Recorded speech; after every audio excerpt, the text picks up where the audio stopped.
How is quarantine for you? Um, I just checked yesterday. I have not.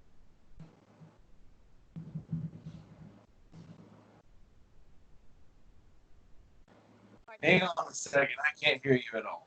Just one can. second. Now, let's see what's happening.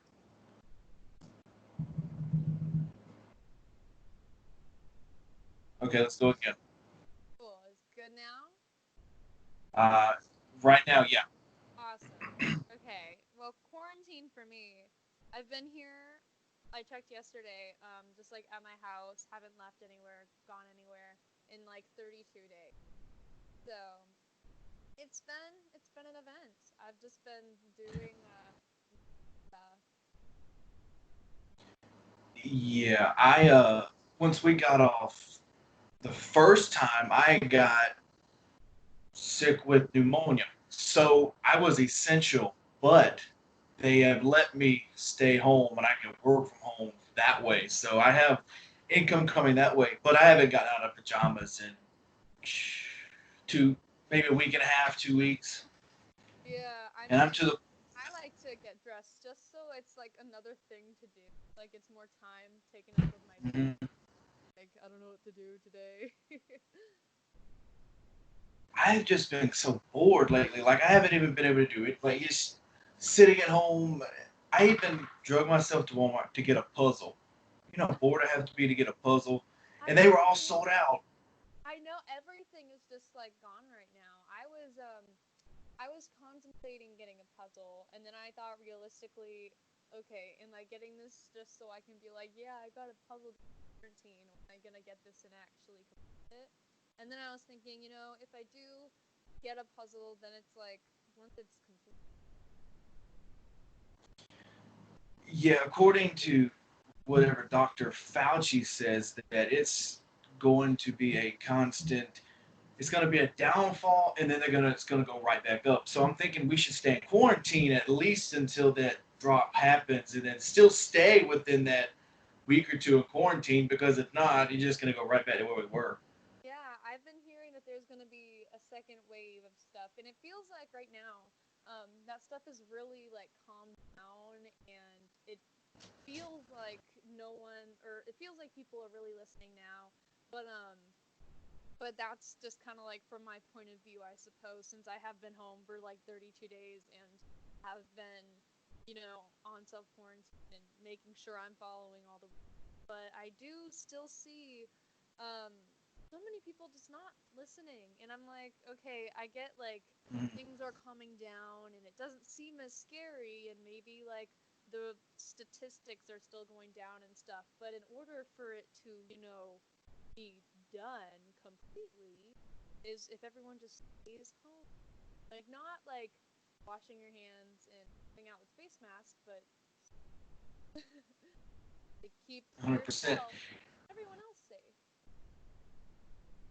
Yeah, but I'm not worried about me getting something. I'm worried, what if I've already been diagnosed with it, and I don't know about it, and then I give it to somebody else? That's the Yeah, big deal about it. that's what people are not understanding, and it's what's been making me just like, oh my gosh, like it's for me. I think that if you are saying, I don't care if I get sick. If I get sick, I'll be fine. I'm young, great immune system, whatever, but you're still going out and stuff and you don't care for yourself.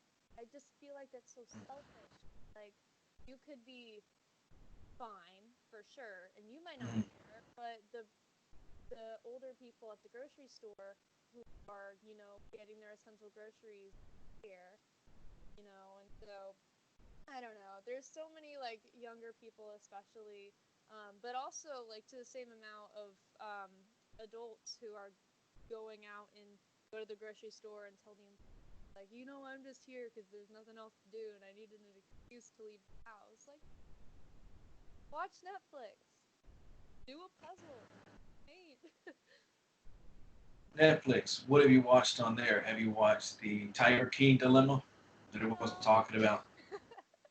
I yesterday I was thinking, I'm just gonna put it on, and I was just Mhm. curious to see what it was about, and I had my parents watched it, and I had a few friends who watched it, and they were all like, "You have to see it. It's so weird, but it's like it draws you in and all this stuff." And I watched like the first 3 episodes, and I just could not get into it. I kept like zoning out, and I wasn't doing anything else. Like I wasn't on my phone, I wasn't writing, I wasn't doing any like other side thing while watching it, and it was just so boring.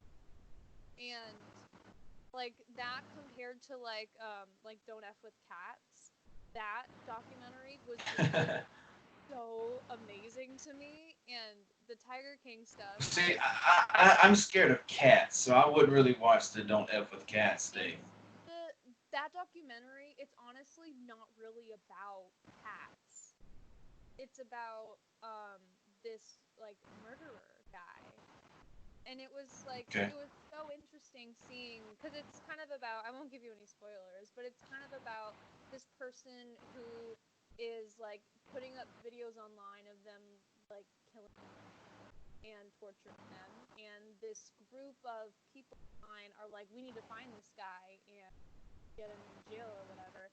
And the lengths that they go through to like find this person is just so like interesting and intriguing, and it was such a like well drawn out documentary that like I had to finish it all in one day. And from the beginning to the end, it all just felt like it was one of those documentaries where at the end you feel just like and it had such a great resolution, and you're like, okay, that was just nice to watch, like from beginning to end, and it all just like felt good all together, even though it's a horrible topic. But the way that they drew it out and really captured everything that went on was so well done. So to see the Tiger King stuff, I mean, it's probably just me, I just could not get into it. Just wasn't something that interested me, I guess.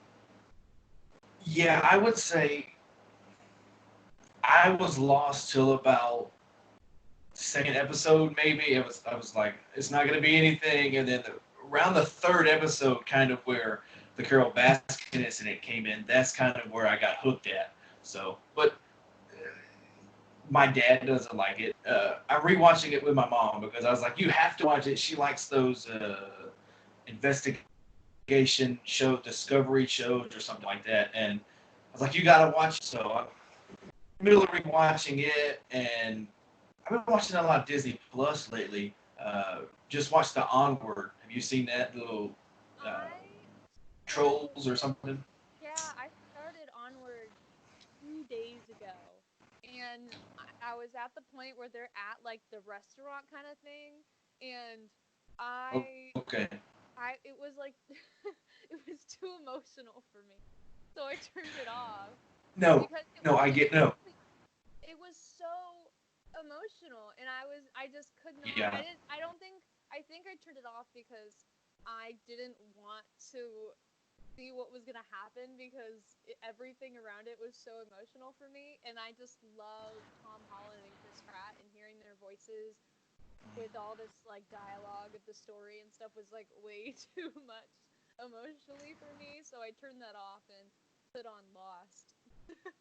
let me tell you something about that. I thought this because usually if it's sometimes I watch it while like while laying in bed. Sometimes it takes 3 or 4 days to watch it. So I was watching it. It is emotional.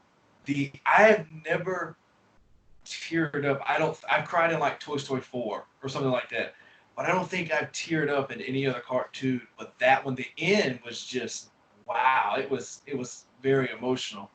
I think I need to wait till I can like hang out with one of my friends and like have like somebody there Yep. see Mhm. me.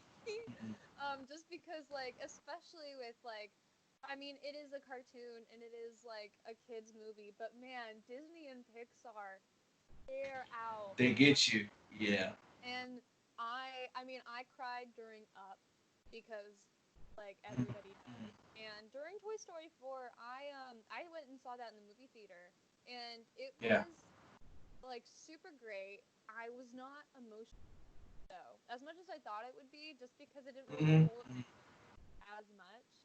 But man, um and I cried during Frozen too as well. But onward, I mean, I haven't finished it yet because I'm just not emotionally prepared. But I kind of see where it's Yeah, from, and I was like, I think I need to yeah. see. I guess the ending. I guess the ending about 30 minutes into it. I was like, I know what's going to happen. But once it happened, it was still like, oh wow. I get. Yeah, it was rough to watch. Yeah, I mean, that those Pixar people really get you. Yeah, it's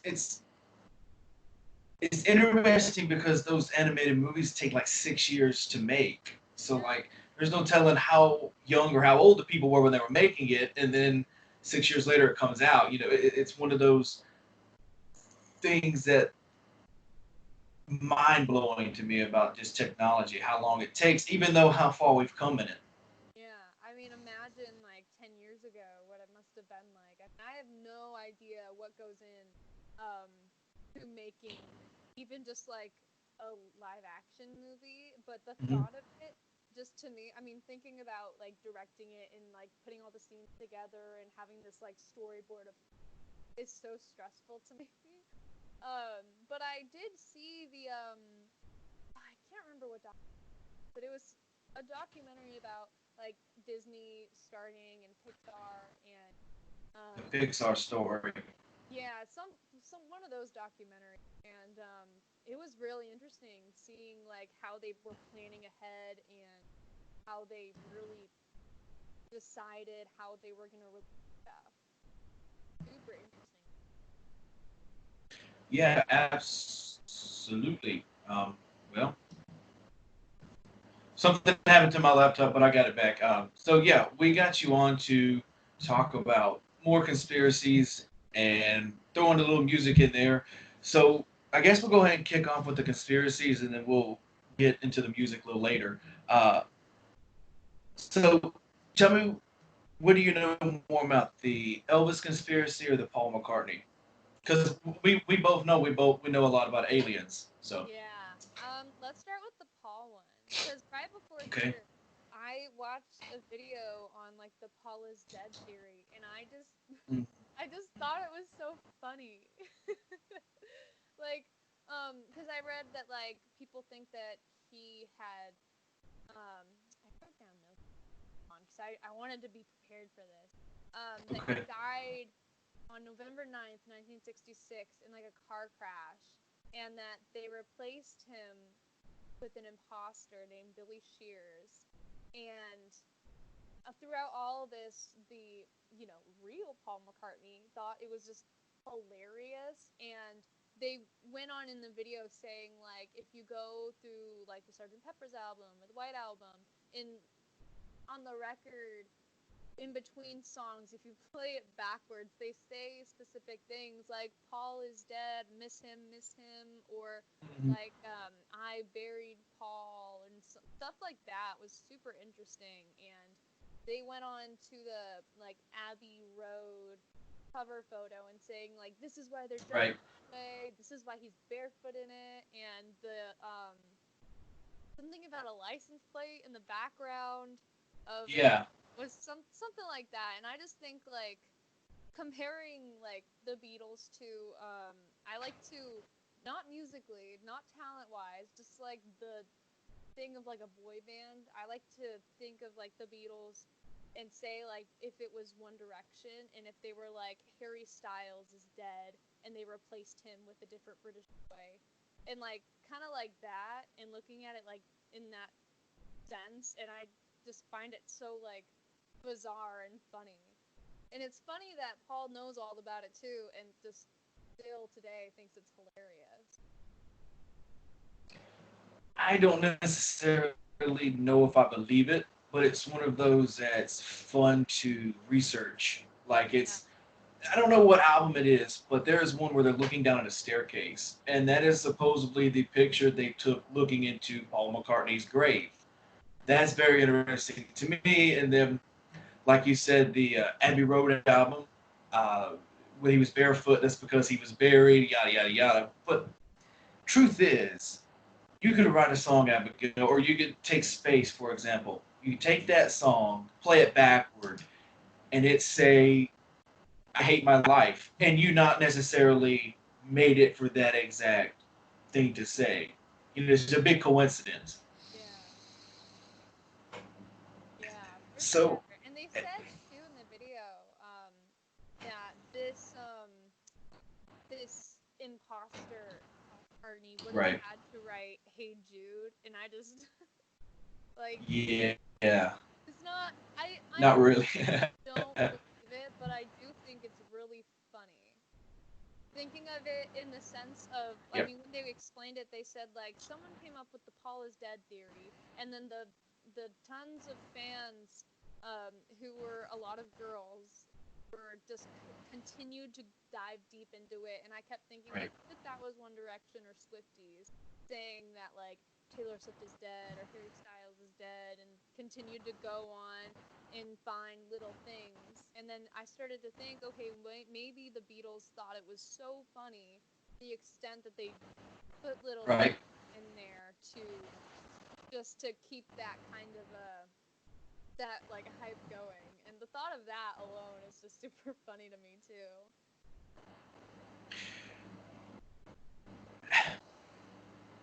Yeah, and maybe he is dead. What if he is? There's no, we're never gonna know it. We can't prove it.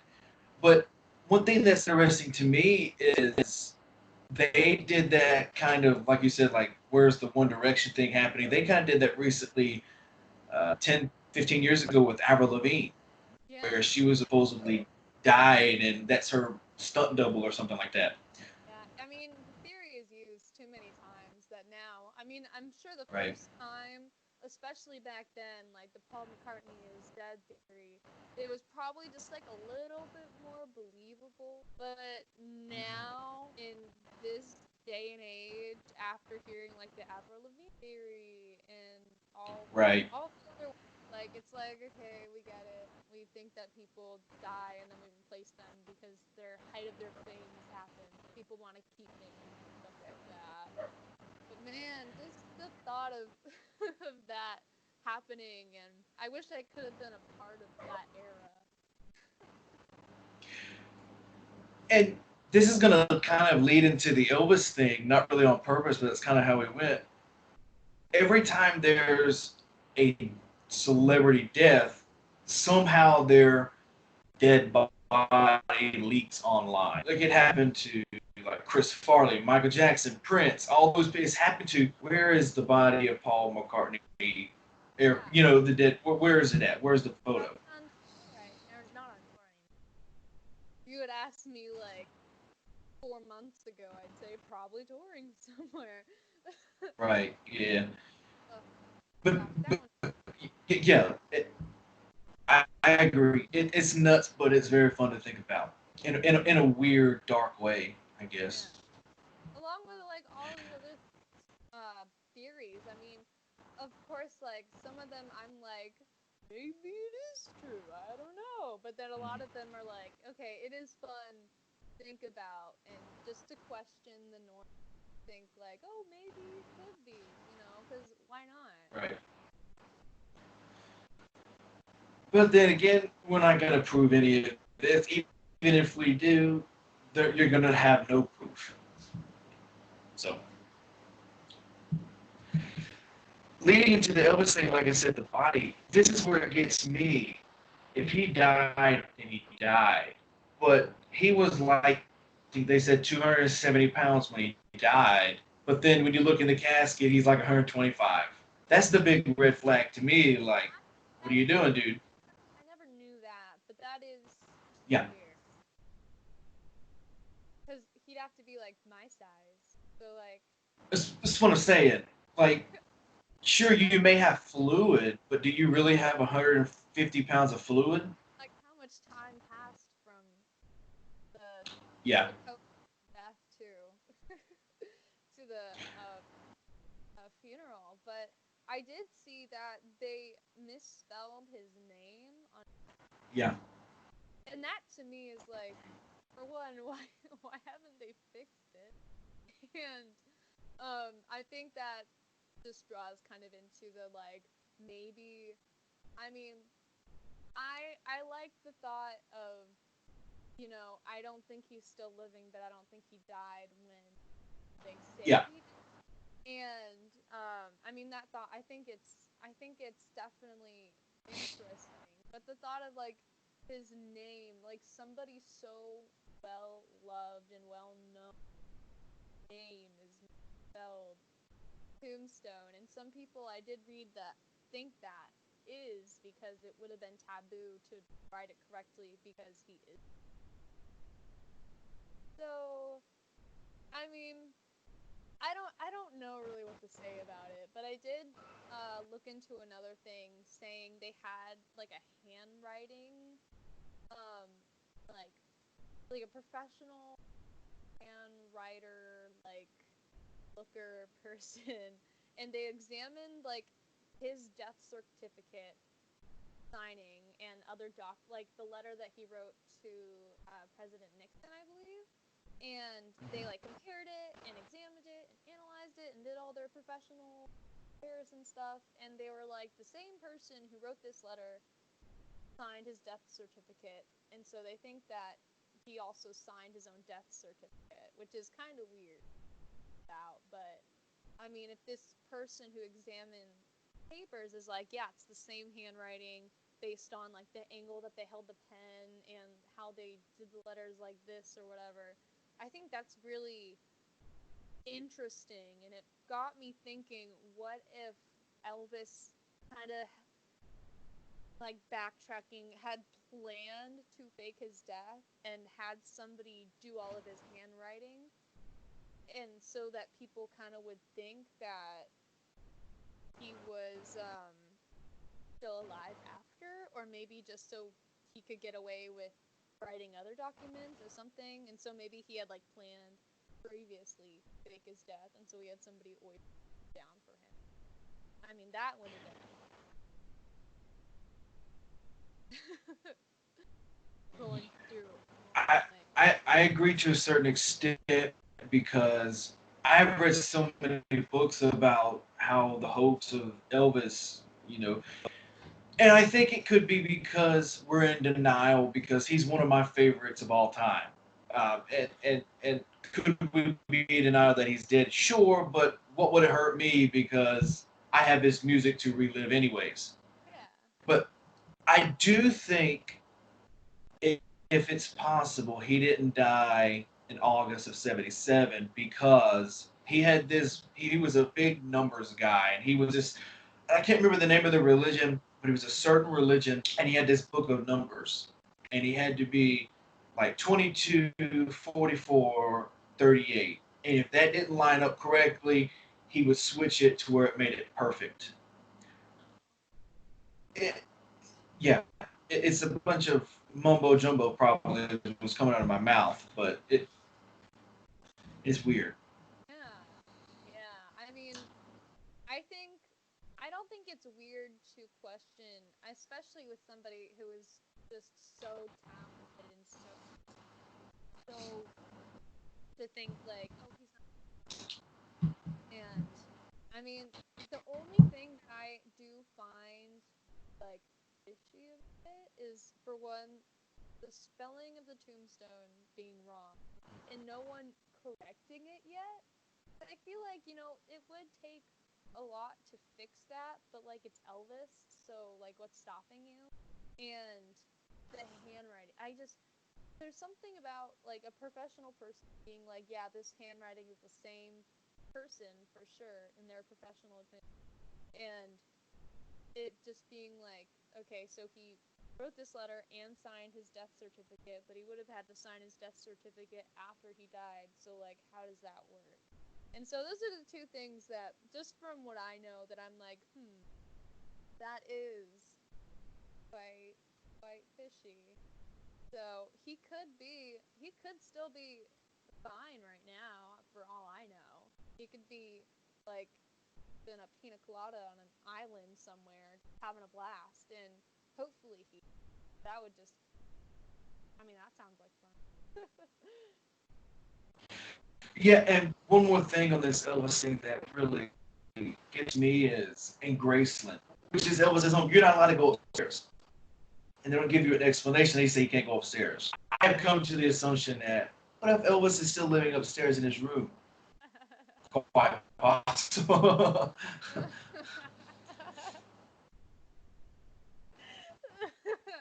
Oh my gosh, that that would I be guess that was a stupid assumption. like he's just chilling upstairs listening to all these people like Right? I like Wouldn't that be the most non-obvious answer? can you imagine if that's actually going on in like 5 years from now?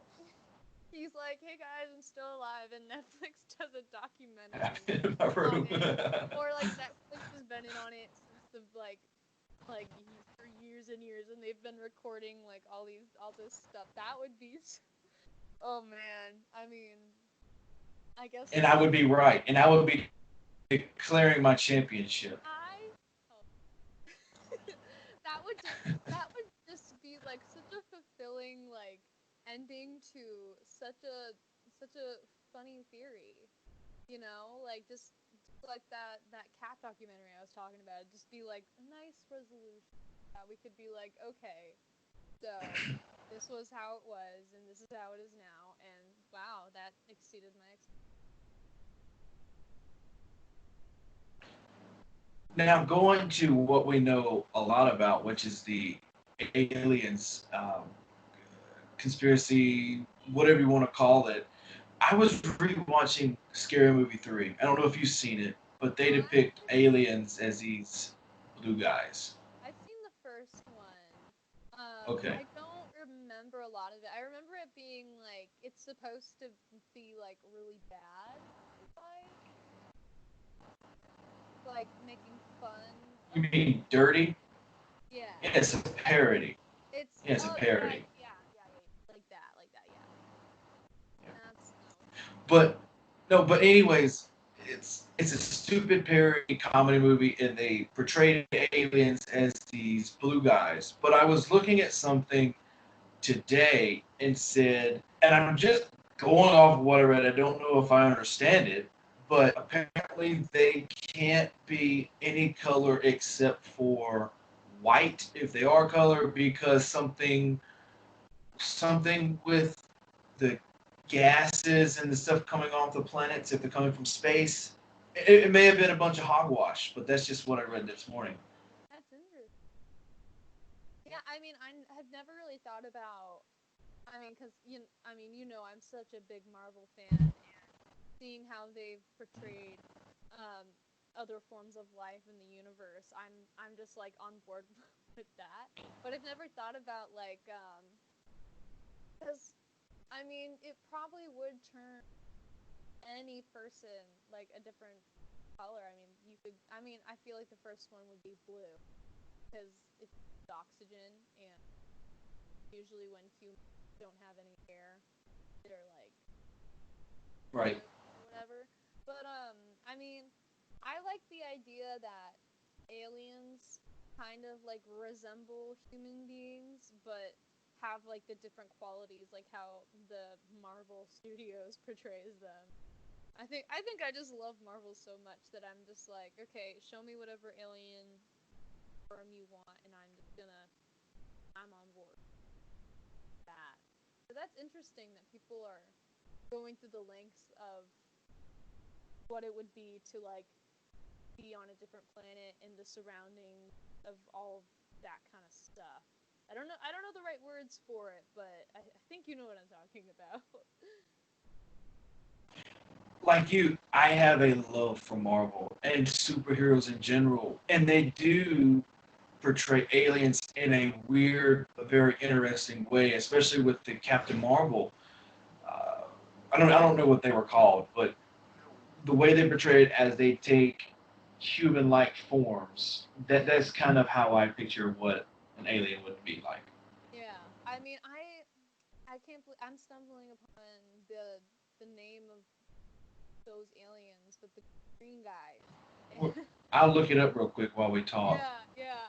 And ever since I saw that movie, I have been so just like intrigued by the thought of, like, after seeing that and Men in Black, I'm very intrigued by the thought of, like, an alien can, like, look at somebody and take their form and just Right.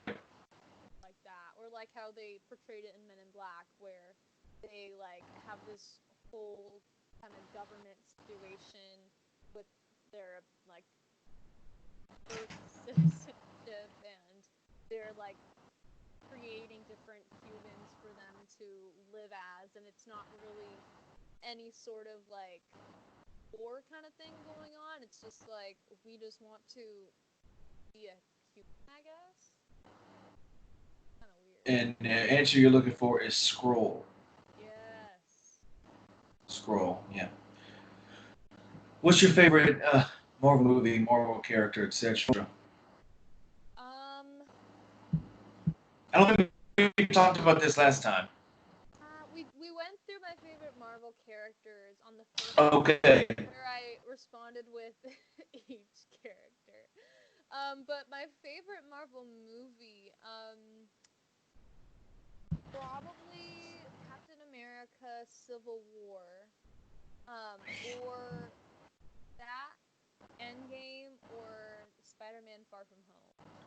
And I, gosh, those ones, I think I love, for sure love all of them because that's just Mhm. who I am. But those three in particular, I mean, the Civil War one, I love so much because it just seems like each character has their own thing going on at the same time, and they still have to kind of try to come together and their thing, but they can't because of all the other stuff going on. And seeing them kind of have their moment to kind of turn against each other before everything else goes on, which we learned about in Infinity War and Endgame. And I think it's just it was an important movie to have for their character development. And I I mean, yeah, it's just my favorite one. And then also having the like first introduction of like super great to have. But the Spider-Man: Far From Home, I saw that one in the movie too, and it was just so nice getting to have something from I mean, that one connected, just now that I'm thinking about it, that one connected to Civil War too with um I can't remember the guy's name, but he played by Jake Gyllenhaal, the guy with the weird eyes, um, the evil guy. Mysterio. Yeah, Mysterio. There we go. He was at the conference that Tony Stark is giving in the beginning of Civil War, and he's his thing that with the acronym BARF of that Tony Stark is using. He was like there, and he created that, and that's kind of where his hatred of Tony Stark started, and kind of going back to there and seeing everything kind of like unfold within all of that was really interesting. But then the plot twist at the end Yep. really, I mean, it caught Yeah. me off guard. And Like you, I went and saw it in the theater as well. And sorry to interrupt you, but here's what confused was we know Mysterio is a villain, and so I thought the whole movie were they were going to help each other, and then Mysterio turned evil. You know, the end and the next one was going to be him fighting Mysterio. They threw us for a loop with that, with Mysterio turning in the middle, and you're just like, okay. And then that plot twist, which I don't want to reveal, spoiler alert on it, but I was like, oh my god, in the theater. I was blown away. I was like, what are we doing?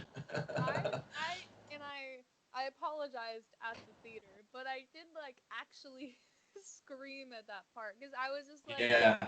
and everybody else too was just like, what, like, excuse me? What Like are we everybody doing? was like Right. kind of sassy and had all this attitude about it. I mean, all things considered, like totally was appropriate emotions at that time. But I think what what really got me like having an attitude about it was they had all this potential for so many more movies. And then there was that little part of like last summer where they were like, yeah, Tom Holland isn't Spider-Man anymore. We're not doing anything else with that. And we were like, wait, you left us at this like plot twist, and now you're not gonna Right.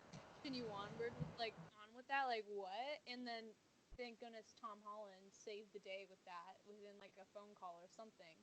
And so luckily that happened, but it was so intriguing seeing how they set the tone for like the next era of Marvel with that in a way. And I mean, that plot twist. I'm a sucker for a good plot twist, and that whole movie just had so many. Right. And I mean, that's part of the things that make a movie just so good, especially with a story that's been told so many times. And I mean, having Mysterio go from, because the whole time I was like, oh, he's gonna be like, maybe Mysterio is gonna be kind of like his new mentor, kind of like how Tony was, and Right. they're gonna have this new bond. And then he went evil, and I was like, oh, Marvel, how dare you? But you know what? I'm okay because I love a good plot twist. And then the really good plot twist happened at the end, and I was not devastated, but just hopeful for the next movie. Yeah, we have been through so many Spider. We've been through three, but in my opinion, Tobey Maguire will always be my Spider-Man because I just watched it when I was little, and I grew up on it. And then they put the plot twist on us on the third one with Tobey Maguire, where Harry died, was yada yada yada, and then they just left it off, and then came up with this stupid, amazing Spider-Man, and then that goes away, and then Tom Holland's here, and I'm just like, okay, this is actually pretty decent. I like it.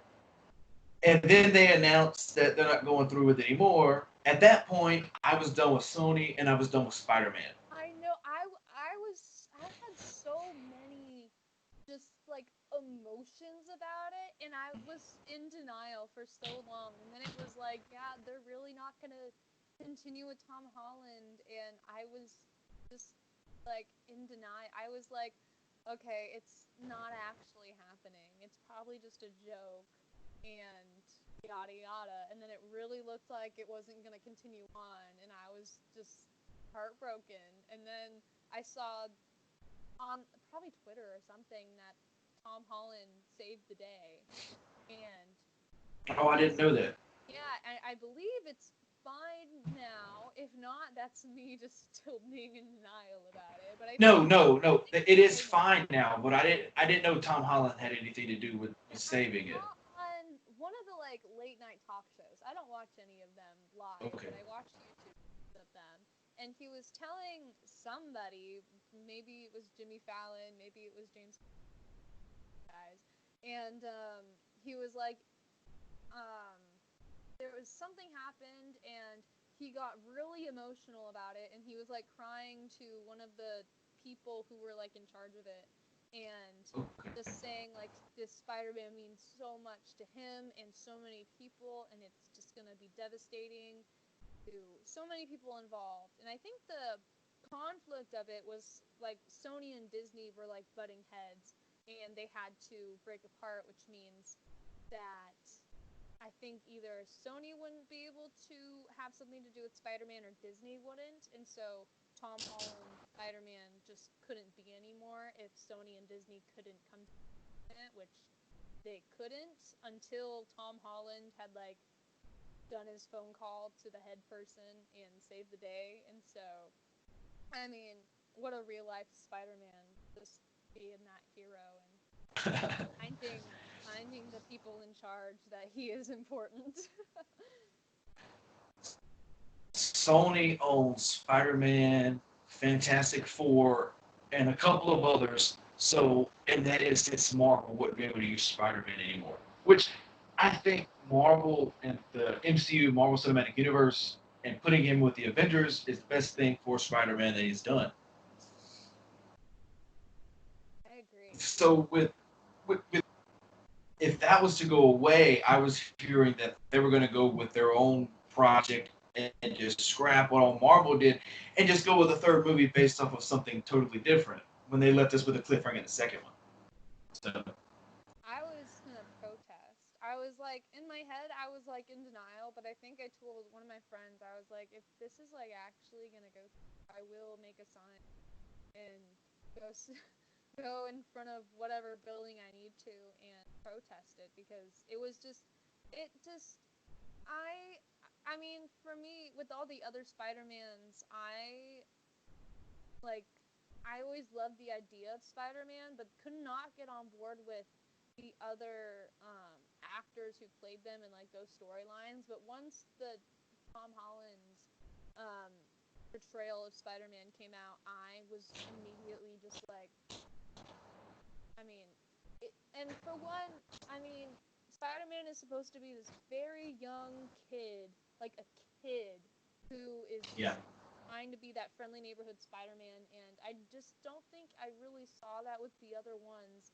And so seeing, especially in Civil War, him come home, Aunt May's on the couch talking to Tony Stark, and he looks for one like a little kid. He sounds like a little kid, and just the look and the sound and the behavior was all just like matching to what Spider-Man, what his character really is. And so I think that's why I was like early on board with it because a lot of times movies and TV shows portray like 14-year-olds as looking like 20-year-olds. And so when Tom Holland came out looking super duper young, for sure like a 14-year-old, it was like, okay, they're getting their casting done very well. And so, and he's such a great actor too. And gosh, I mean, those British boys, they're doing pretty good. I mean, him, Tom Hiddleston, and the other Benedict can't say his name, but Cumberbatch. Doctor Strange. All of them are just so amazing. Wow. And it's weird that you don't know they're British if you just watch the movies. You I don't know. do research. You just think they're it's wild. I know. I didn't know he was British until I went through like a rabbit hole of like Tom Holland videos on YouTube, and I was like, "Oh, he's British. This is even better." Yeah. Well, see, Oh, the first person that came out to me was like, oh, they're talking an American accent, but they're really British. Was Hugh Laurie, the guy from House. That oh, was a shocker to me. I was like, what are you doing? You're talking a different language. It was, but I was, God, 8, 9, maybe.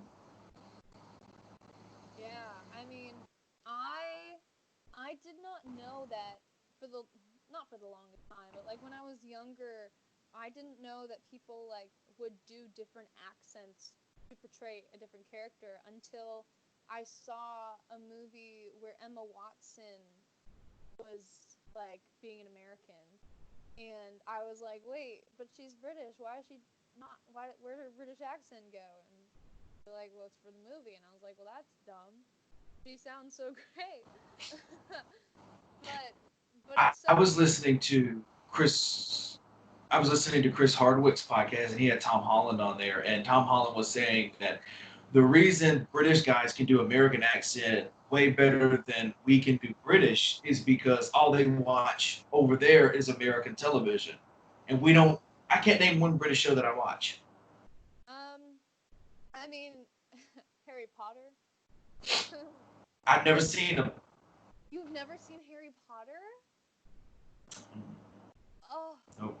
I'm My Harry. sister has been wanting to watch them, and I I mean, found that it's like a part of life. Like you have to go through that. And I get like why a lot of people, and I don't know your reason for watching it, but I know a lot of people don't watch it cuz they're like, "Oh, I don't like wizard stuff or stuff like that." But it's not about like wizarding stuff. It's like so much more than that. It's such. I mean, I hope you watch it at some point because I wish that like I could erase my memory of Harry Potter and like rewatch everything and reread the books and be introduced to that world brand new again. So I mean, luckily you have this opportunity. where you could see it for the first time of your life and be exposed to the Harry Potter, because it really is just so amazing. I mean, it's incredible. Well, to answer the reason why I haven't watched them was when I was growing up, I was told that it was witchcraft and I wasn't allowed to watch it because I grew up in a Christian household, and Yeah. that's one reason. Like when I was listening to music, I couldn't listen for some reason only country and gospel because the rest was air quote devil music. And my sister has been wanting to watch the Harry Potter movies because someone's been telling her that they're great, and I was like, well, I need some new movies to review on the podcast. I was like, well, maybe I'll watch them with you. And I haven't had a chance to, but I think I'm going to watch them here in watch the first one at least in the next couple of days. But there's like 15 of them, isn't No, there's only 8. And the thing about it, and I there? totally like Only. I I know that's so funny saying. But I totally relate with you on that because when I was growing up, I wasn't allowed to watch like Wizards of Waverly Place on Disney Channel because it was Me like either. Me either. witchcraft. And then my mom read the Harry Potter books, and she completely like changed her mind about it because it is so much more than witchcraft and wizardry and all this stuff. And if you, I mean, when you watch the first Harry Potter movie, don't be like Okay. deceived because the first like two of them are really more kind of like kids movies, but then as the start of the third movie is like you feel this tone change, and then as you go on it gets more into like, okay, it's like PG-13 now and everything's a lot darker and the story is really unfolding. And Right. the first two, they're kind of really introducing the characters, and they're 11 and 12 and just kind of starting out, and they're awkward and they're like still figuring out how to be friends, and Harry is like doesn't know much about the wizarding world or anything, and they're just kind of going through life in school. But then there's this new turn at the third one, and then it gets darker and darker as you go in the story. I mean, going through the first time for you, it'll be so cool to see what you think about it, because the story gets so much darker and so intertwined. And I mean, I think you will really like it.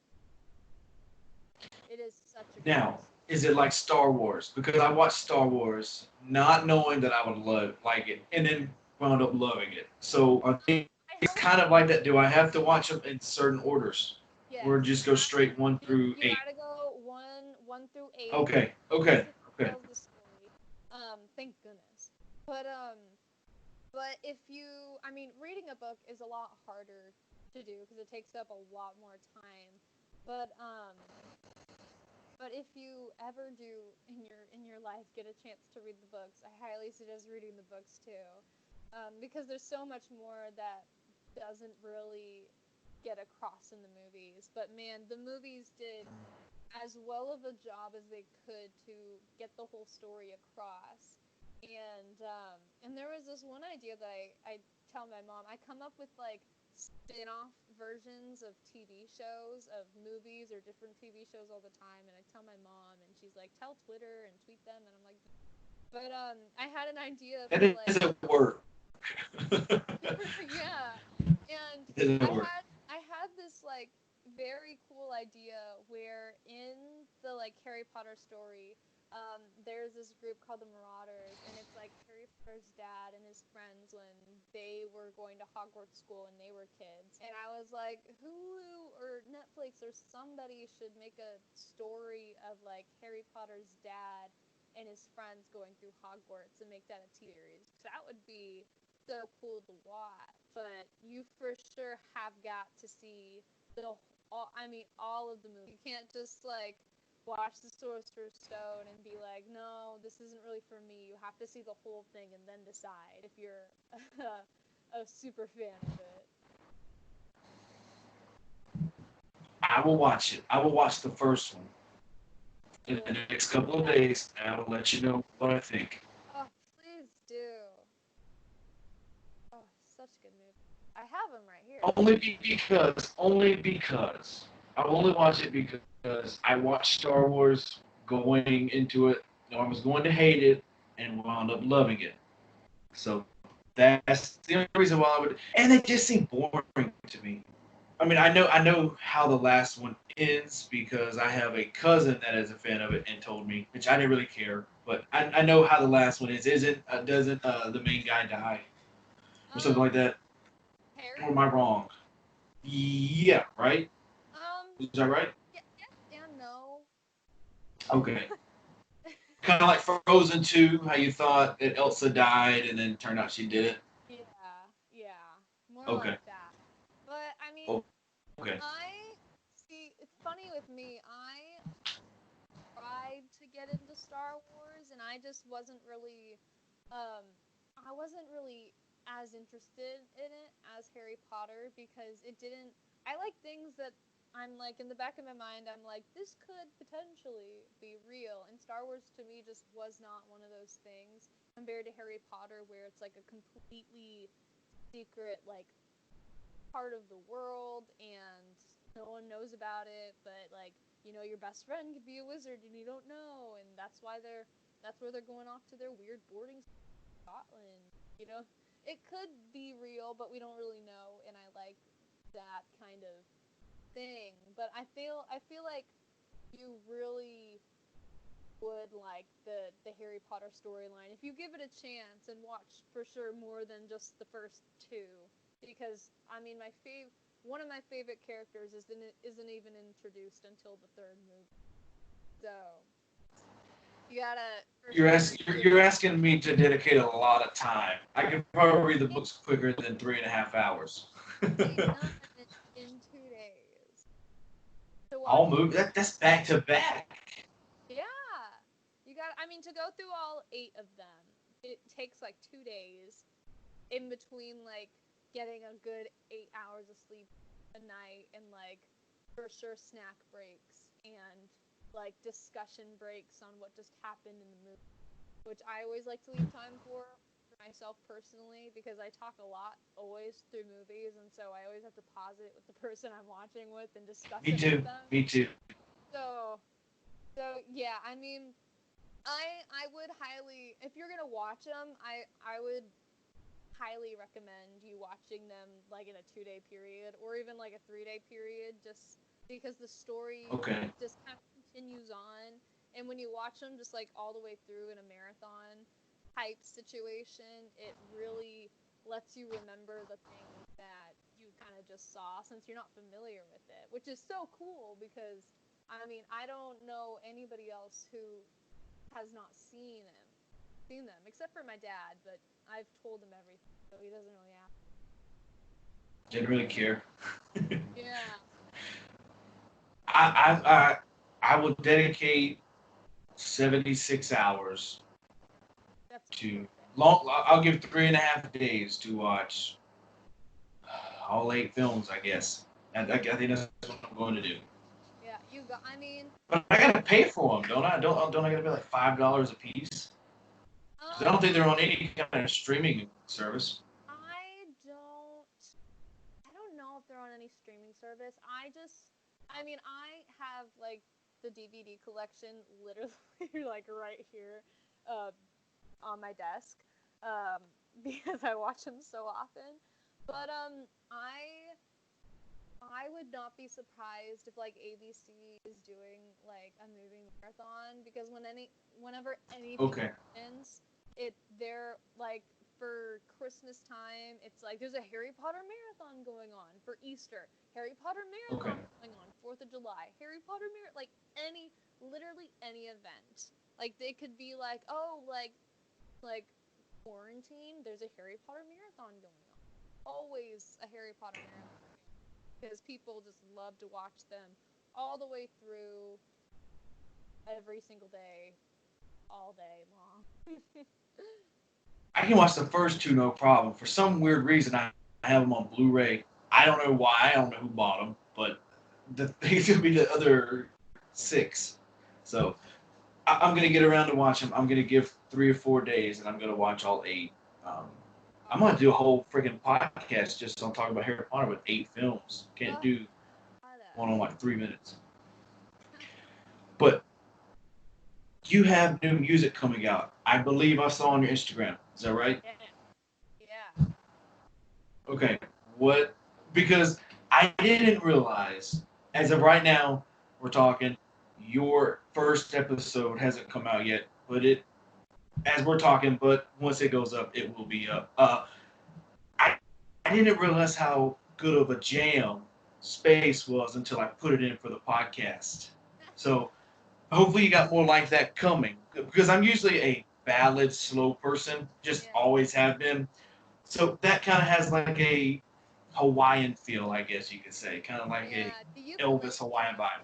Yeah, the ukulele really helped with that. I mean, Space was it was so much fun to record, and it was just one of those like I mean, when you go to a studio and you have the intention of recording something, you go in with a plan. And for me, I had spent like 2 weeks prior really putting together these demos with the producer who I was working with, and we made like Spotify playlists of reference songs and just like the mood that we wanted it to convey and all this stuff, because I went in initially just for an EP. And so with Space and the next single that I'm going to be releasing very soon, um, I had no demo, I don't think. Or if I did, it was just like me singing in a guitar. And I had Okay. not a lot, if any, no time to really think about like what I wanted for the songs, because we kind of went into the studio thinking we were only going to record the EP and saw that we had a lot more time to get two more songs done. And so Space was kind of just like, okay, I have this song. It should. I just want it to be really fun and upbeat. And the players and my producer was like, okay, what instruments you got? And we just kind of went through instruments. And ukulele was one of them. The mandolin, the banjo, just so many different things. And I was like, let's just track it and see how it sounds. And the more we added, the more fun we continued to have with it. And so, I mean, Space is just one of those rare instances where I had no idea what I wanted because I had no time to think about it. And it, everything with that song just felt so perfectly into place. And I am so happy with how Space came out. And I was so worried in the beginning that nobody was going to like it. I was like, it starts with ukulele and it's just so like honky tonkish, and I've made it very known that I'm country pop. And I don't know if the people who have been following me for a long time are gonna like it, but it has done so well over all the streaming platforms, and everybody just seems to love the song. So I'm so happy that people have been able to enjoy it as much as I enjoyed getting to record it that day in the studio. When you write a song, what is going through your mind? Like, are you writing about, okay, I'm kind of aggravated, agitated at the world, so I'm going to write about that. Does it ever reflect your writing on your feel, what you're feeling at that moment? Yeah. Okay. I think that I don't have. I mean, I've written so many songs. I mean, if I showed you my catalog, it's just so many songs. But it's hard for people to really tell what my writing is right now because of the songs that I have out. There's not as many songs released as there are written, and so I think that um, with this next song that I'm gonna release, and especially with the EP, I think people are gonna really see how I write a lot more, just because there will be more songs out there. But usually when I'm writing a song, there has been either something that has happened to me that I need to get off my chest that I don't want to talk about with anybody else except with my guitars, and I just need to get it out. I want to write about it, and you can really tell by the words that I use. And so a lot of the time when I'm angry, I like to use the metaphor of like fire. And Okay. just like and you can tell like especially in the EP because the EP that's going to come out this summer is it's a it surrounds the idea and theme of like loss and just anger and grief and then like kind of going in and moving on and just kind of that theme. And so in the first few songs of the EP, there's a lot of anger, and you can really tell by the words that I'm using. And there's a lot of angst, and I do a lot of like belting, kind of screaming it in the songs, just because I'm conveying that really angry emotion. But when I was writing those songs, way before I even thought I was going to record them, I was most likely like sitting on my bed like crying because normally when people or just for me, I know that when I'm writing an angry song, I'm usually very sad and upset and usually I like cry a lot when I write those songs. And then after I'm like why was I sad about this when I'm just angry and just need to like let it out. And so usually I change it from like a ballad to a really angry song. And there's two that are gonna be on the EP that are just the most angry and sassy and teenage angst songs that I've probably ever written. And it'll be interesting to see what people think about that because I don't think anyone has really seen that side of me quite yet because I have my latest single Space and I'm just like it's sassy and it's upbeat and it's fun and it's Right. lighthearted and it's about you and it's falling in love and it's just kind of that first love of a teenager kind of feel and everything before that is just kind of more like demo kind of stuff that I've done and Got so you. yeah, and so now I think that getting to release all this music that I've really poured my heart and soul into is going to be so cool. But I mean, like I said, there's a lot of songs that, when I'm writing them, I'm usually feeling just such a heavy emotion like anger, sadness, and usually I write my best when I'm going through something specifically which I was in the case of all these singles that I'm releasing in the EP. And whenever I'm not really going through something, usually there's just like an idea or something I saw in a movie or a feeling that someone was telling about, or maybe a friend was telling me about the relationship and they said something specific that I thought would be a cool line in a song. So I write a song all about their relationship with their person. And yeah, I mean, with writing songs, anything really goes, but the best songs are written when you're going through the emotions in that specific time. If that makes sense. I agree. No, I know. I agree because I always knew I wanted to do something in the music genre. Didn't know what it was, so I was always a fan of the songwriting process. So from the time I was 8 to probably 20, I was writing these songs and they were terrible. But then I found my niche and I was like, I love stand up comedy. So I was like, I'm a funny guy, so I want to do stand up. So as I'm working on my bits, I'm like, I get inspiration from like Adam Sandler, Bob Saget to get these funny parody songs out there. And I wrote a couple like, and these are gonna be sound funny, but I support it 100%. Like I took Eric Clapton's "Wonderful Tonight" and made "She's a Transgender, All Right," and then I took like Brooks and Dunn's "If You See Her," and I made it "If You See Her," or "If You See Him, Tell Her I'm Gay," or something like just this funny thing that you could probably never say. Yeah. But when I was man 1920, my family just personal things happened, and I was talking to my therapist, and they were talking, and they were like, "Why don't you just put your feelings out, just how you like listening to music, try to do it." And I was sending it over to some of my artist friends, and it was called Daddy Drank. And I had one friend that was just FaceTiming crying. It was just like, this is one of the best songs I've ever heard in my life. And it's not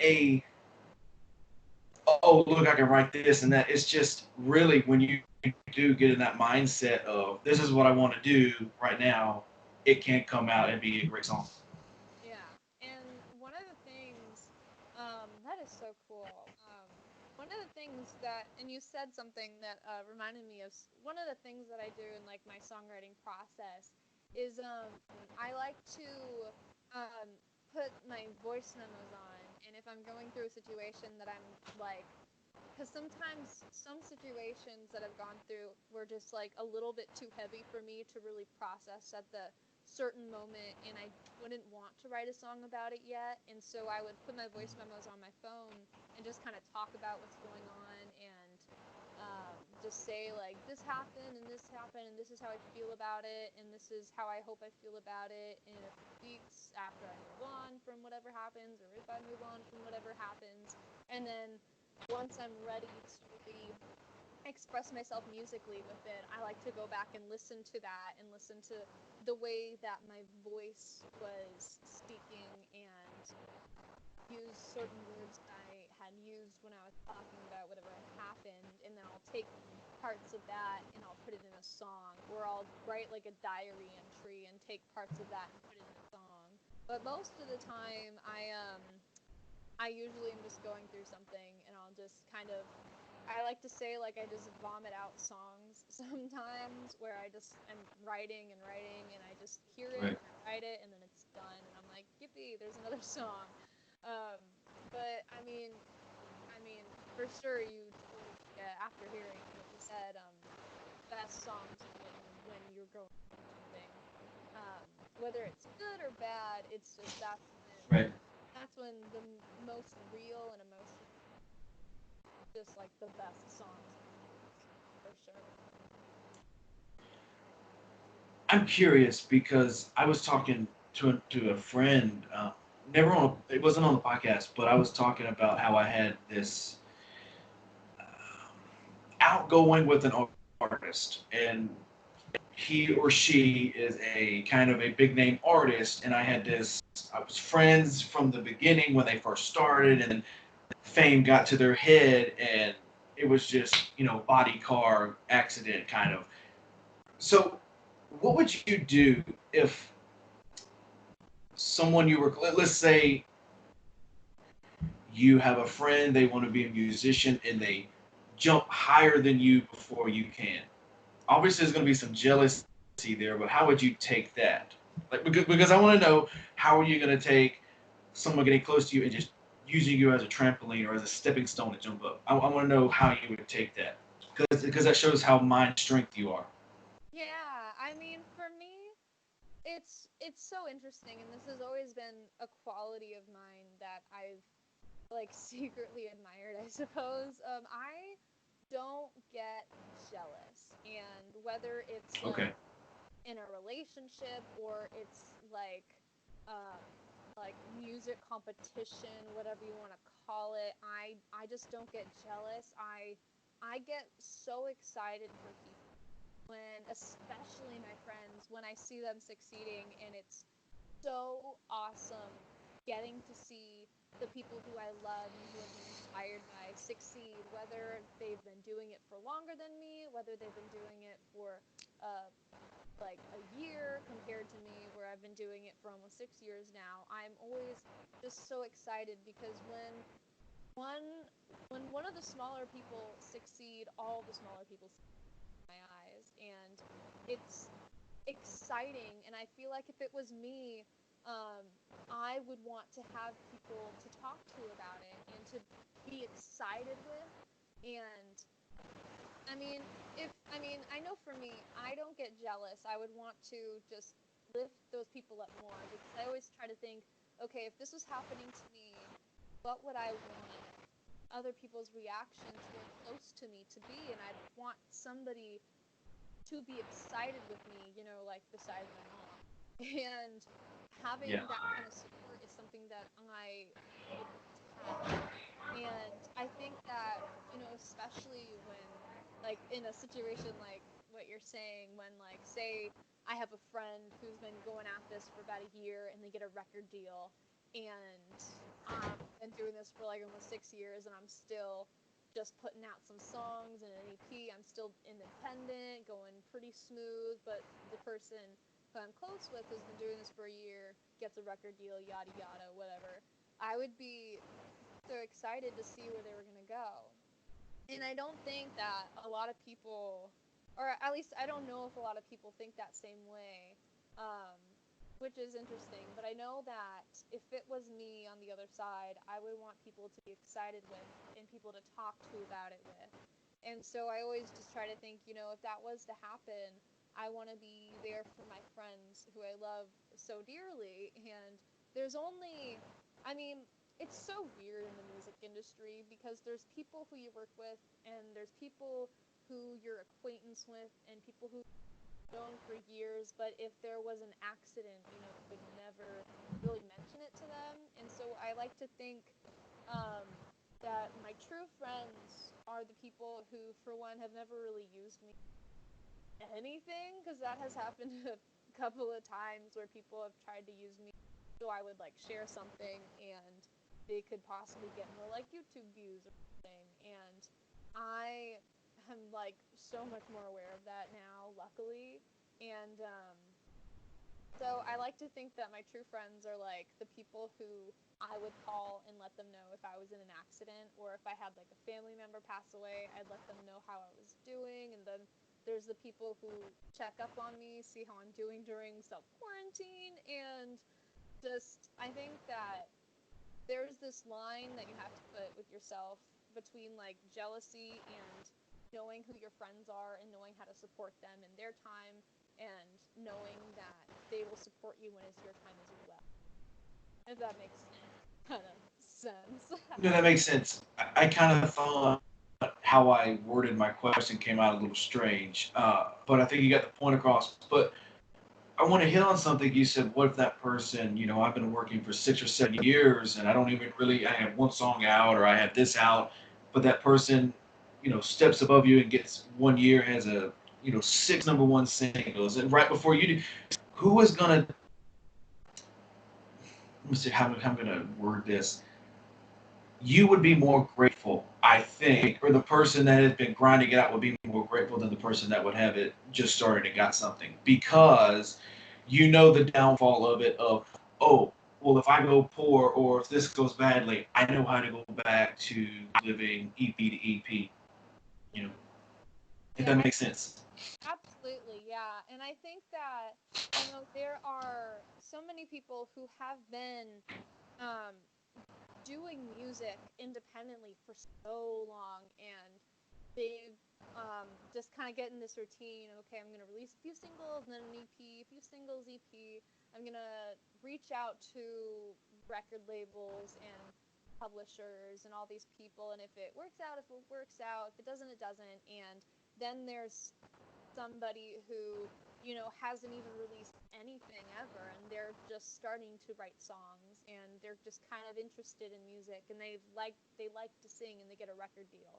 And I think that for a lot of people who've been doing this for a long time, it can be frustrating, but I think that if you let it get to you, um, then then I mean, it's just not worth getting mad about, because I think that everything happens for a reason, and whatever is going to happen is going to happen. But there's no race to the top, and everybody's on their own timeline. So I mean, so lucky of the people who have never released anything. They love to sing. They're an amazing singer.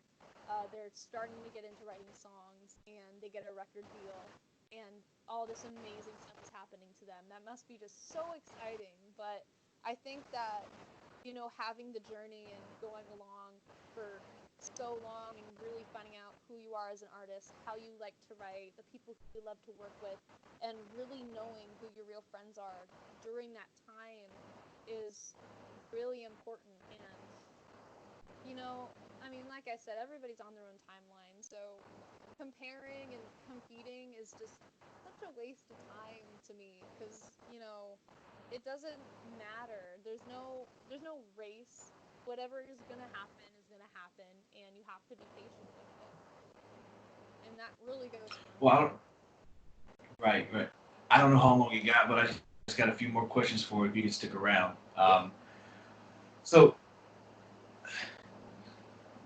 what is your mindset or your image for success? Like, what do you think success is in your mind? If it's money and fame, then that's fine. But I just want to pick your brain. What is success to you?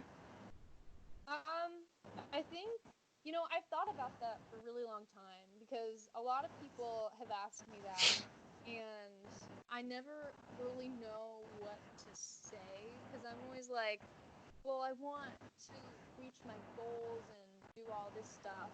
It never has really felt like an answer, and I kind of figured it out that my ideal version of success is just me being in a place where I am happy and surrounded by, people who I love and people who I can trust and people who love me back unconditionally.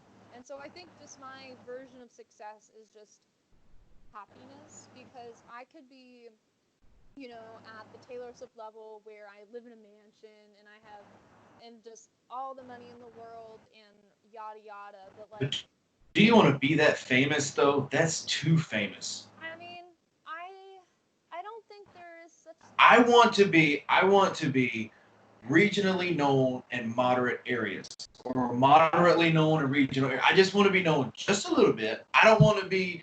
I can't go to Walmart because I gotta have 6 bodyguards around me. To me, that's too much. Yeah, I But mean, if I do get into that state, then I will be grateful. But yeah, it's just I don't. I never want to aim for that. yeah. I mean, I think that especially with music, I don't think that you can really plan on it. I think that whatever happens is just going to happen because especially now because there's such this mindset of like going viral and I'm trying to think of an example like Rebecca Black, she had her It's Okay. Friday and she probably Right. never thought that was going to blow up as big as it did. And so I think that with music, it's hard to plan on the amount of fame that you want and what you're gonna get.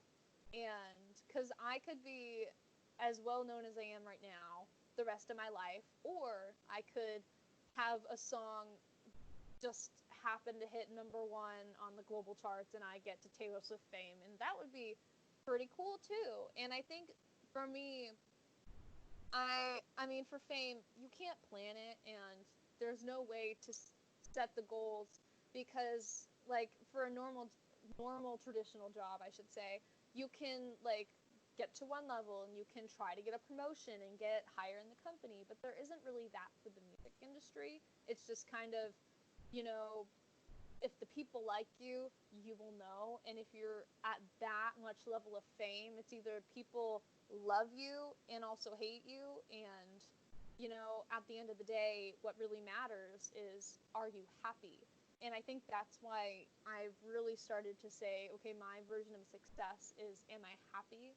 Because, I could be at the Taylor Swift level of success with, all the money and the mansions and all the time in the world to do whatever I want. I could put out music. I could do anything else because I'm just that famous or whatever. But would I be able to enjoy it if I was unhappy? And so, I mean, I just think that for fame, you can't plan it. You can't try to plan a road to get that much success. It's either going to happen or it's not going to happen. So I think that planning to try to live a life that makes you happy is better than trying to live a life that gets you famous. That makes sense. Yeah. If this my podcast, my production company was to just go up in flames right now, I would be sad, but I would also be happy because I wanted to get to the point where I could stop asking people to come on and people could ask me to come on the show, which I think for a small town fat guy like me doing the podcast would never happen. But it's happened, and it's just like you. And I say this because I'm still in my hometown where I grew up. And do you ever have the feeling that you can't ever have a bad attitude or a bad mood once you go into town? Because if you run into someone, oh, it's already went to his head. He's too big for his pants. He can't do this or that. I live with that anxiety fear every day.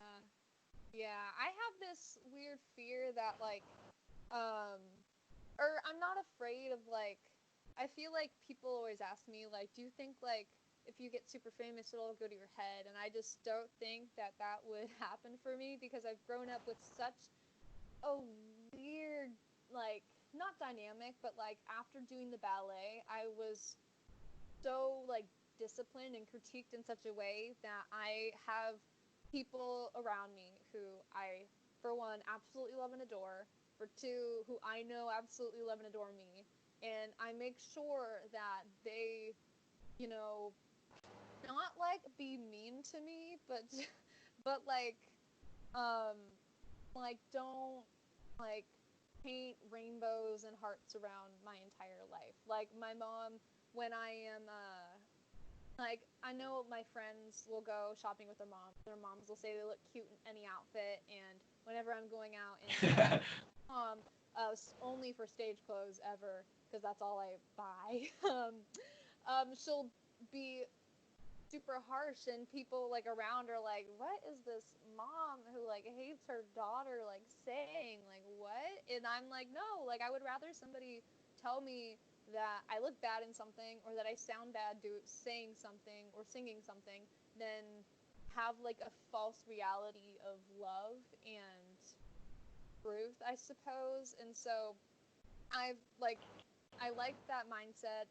Ballet really drilled that into me that, everything you do is not ever going to be perfect, but can have happiness whether it's perfect or not. And I would rather have that than, thinking everybody in the world loves me.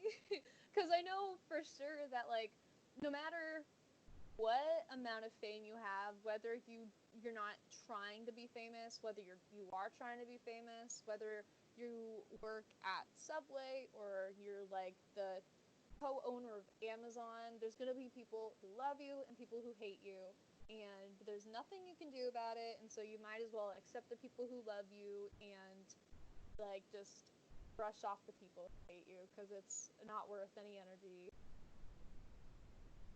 Well, I look at it this way. Would you much rather be Oprah Winfrey, or would you much rather be the Queen of England? Now, Oprah Winfrey grew up dirt poor. Now she's the richest woman in the world.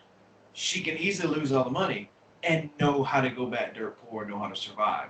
Queen of England, on the other hand, has no clue how to live with $2 in her pocket to last for 2 weeks. Yeah, and That's the way I look at it. it's so interesting seeing people, because I definitely see people who um, just have like all the money in the world and are trying to do the same things that I'm doing, and it's not frustrating seeing that people are able to like afford to like put out singles more often and like Right? have like super amazing music videos more often, because I'm somebody who like my parents have never paid anything musically for me except for my voice lessons. And so like every single music videos you see I pay for strictly through like shows and music and streaming revenue, and every single I have paid, the producer, I paid for studio time, I pay for my plane tickets, my hotel room, everything just by doing music. And it took a long time to figure out a way how to do that, and somehow I figured it out. And so now I know that, if I don't get to the Taylor Swift level of fame and just have endless amount of money, and I know that I'll be fine forever, I know how to get by with as little as possible. And I don't have that want for unnecessary things, which I feel just so grateful for, because I come from a family who encourages me to try to be as independent as I can, because you never know what the future is going to bring. And so I'd rather be prepared than having to rely on other people when you don't know what, their plan is in life either.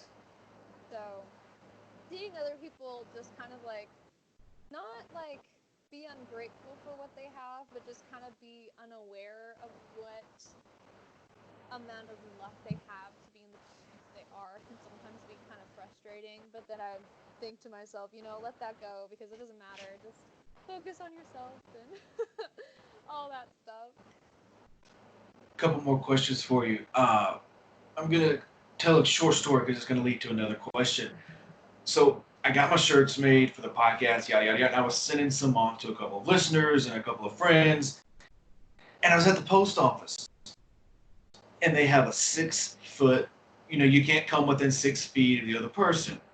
Well, I had my mask on, had my gloves on. There was a guy that I swear to God could have pickpocketed me. He was standing so close, no mask, breathing down my neck. I turned around and was like, "Hey, dude, can you please back up 5.5 more feet?" And my biggest pet peeve is not following rules. Well, right behind smacking and whispering when you're around me. And it's a bunch of anxiety stuff. So, what would be your biggest pet peeve? Um, I don't like people who come up to me and touch me without permission. And I got you. it happens so often, and I every single time I'm like shocked because like people will come up to me and um like they'll go to shake my hand and I won't really be like reaching out for it, but they'll grab my hand anyway, or they'll come up and give me a hug out of nowhere, or they'll give me a hug from behind and I'm like, I don't know who you are. I Yep. understand that, you like my music, but like please don't touch me. And there's people who and I for sure have gotten used to it because I before I started working with this company called Gigs for You, who basically just like book me places that get me paid, which is so amazing, and I love them so dearly. But before I did that, I would go to Pike Place Market in Seattle and sing for tips. And I'm so glad I don't have to do that anymore because, for one, it was really hard. You can only sing for an hour, but the people um, were so like there was for sure like amazing people, absolutely, but there were always people who were just gross and like it was always older men. And there was like I'll never forget, there was this one time where I was playing and I was talking to this guy. He was definitely older, looked like he could be like my dad's friend.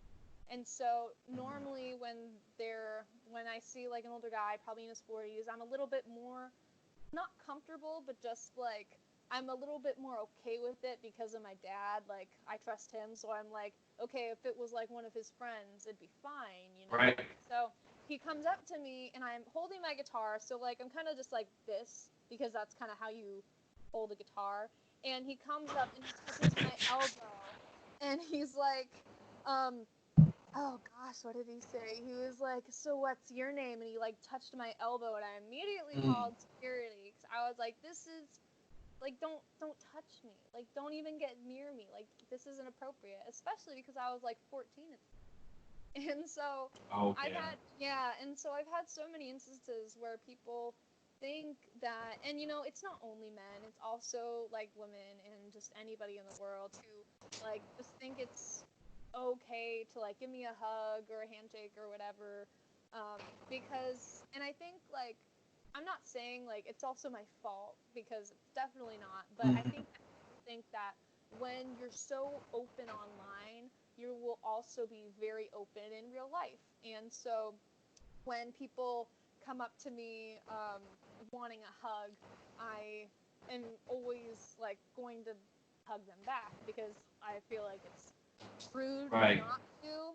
But if you are under the age of like 16 and or no, over the age of 16, sorry, and you're like a parent and you're gonna come up behind me and try to hug me from behind and act like you know me because you've been following me on social media for the past 3 months, but I have no idea A who little you weird. are, and I didn't see you coming, and you're touching me, and I don't know you. It's like, like please don't touch me.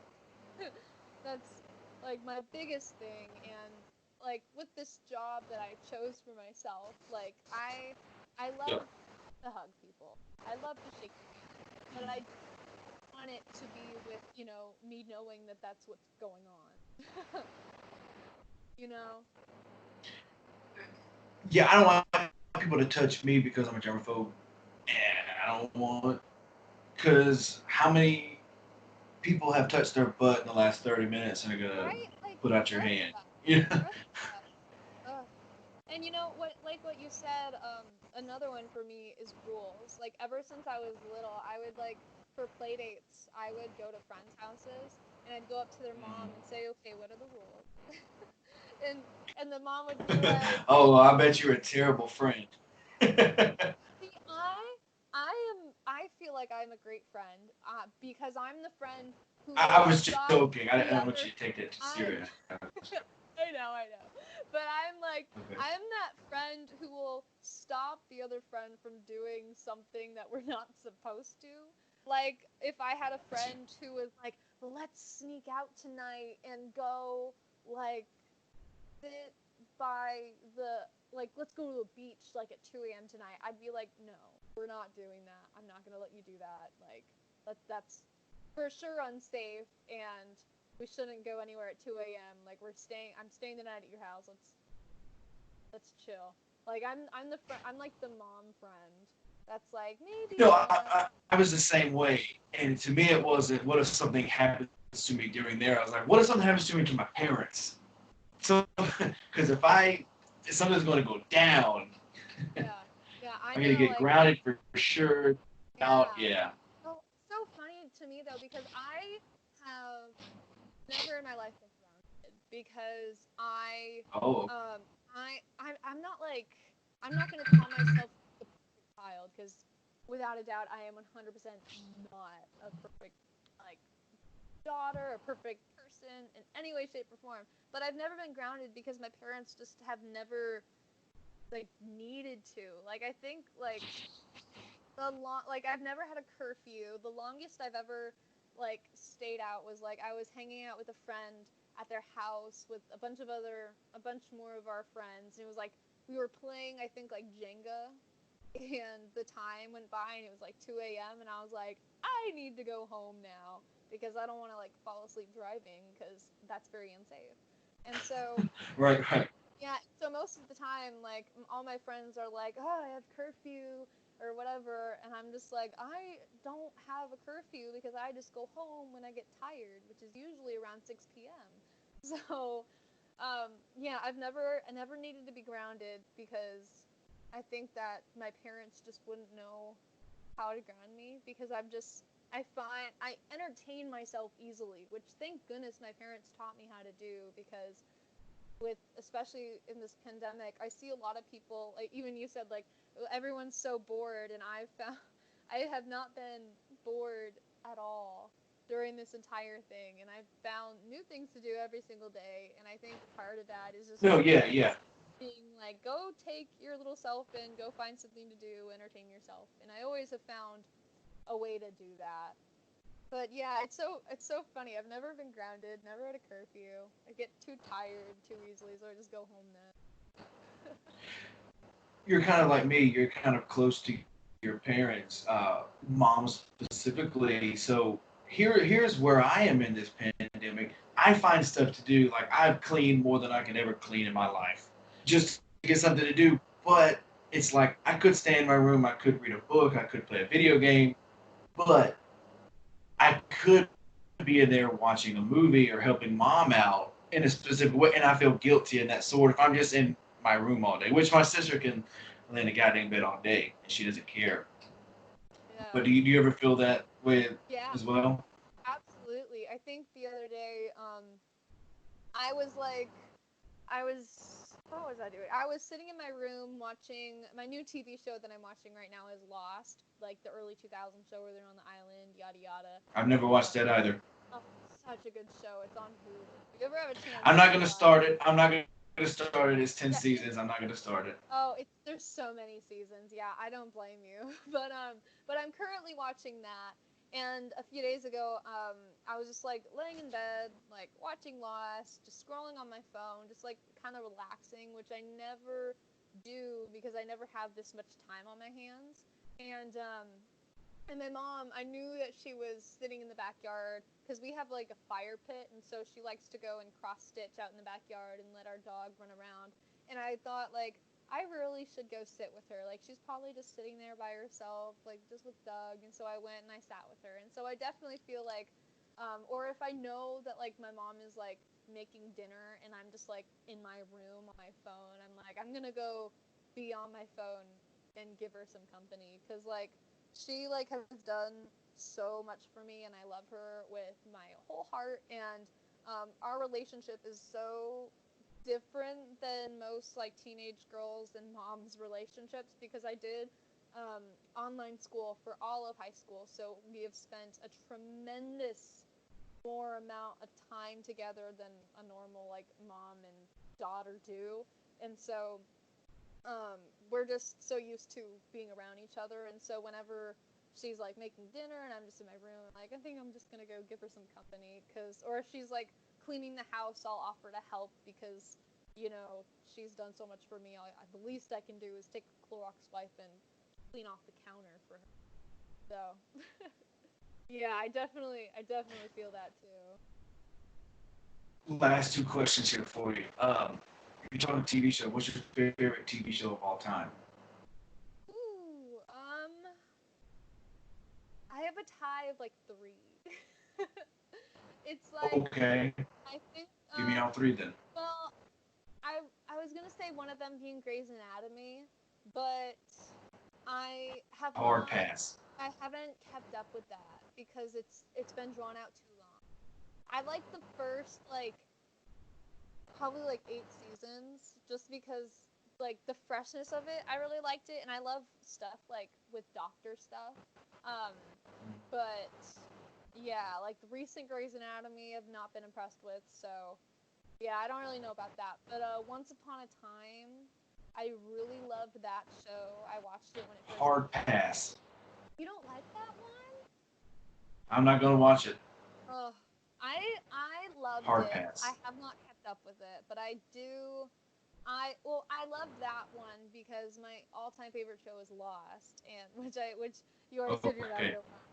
But it's No. by Once Upon a Time is by the same people who created Lost, and so when I first started watching it when it first aired, I was like super into it, and it really was. I mean, the acting in Once Upon a Time was super good because to portray a story book character is so hard, especially in like the sense that they were doing it. And so I was just really impressed by it, and I love like Disney and story books stuff, so I really enjoyed that. But those are my definitely my three favorite TV shows.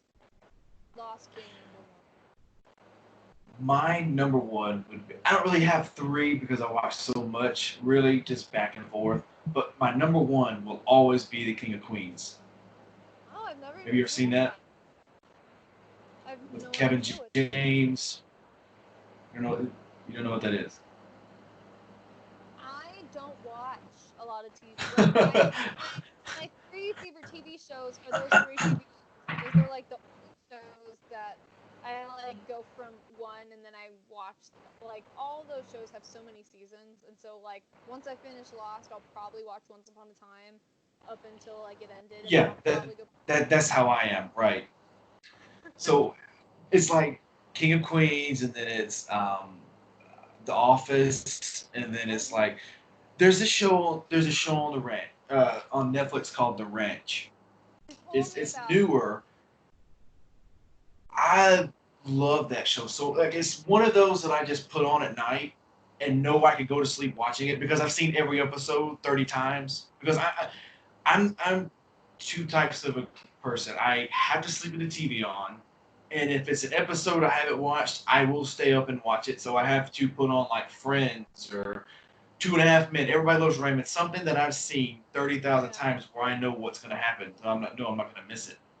If I have a hard time sleeping, I think last time we talked about this, I was on Sweet Life of Deck on like my like Yeah. time to relax and actually go to sleep, but now I've switched to Phineas and Ferb, and it's just like especially during like I keep telling my mom like, man, I'm just so stressed out even though I'm doing like the bare minimum every day, and I don't know why I'm so stressed out, and she's like, maybe it's because we're in a global pandemic or something, and so um and so I haven't been sleeping well, and so like falling asleep to like a kid show that I love so dearly and know like everything like by heart is like it gives you it's so cheesy to say, but it like gives you the comfort of like it kind of takes the stress away a little bit when we're going through this like super scary time, and so it like can or won't help you sleep because you'll stay up watching it because you love the show so much, but it gives me some sort of comfort that helps me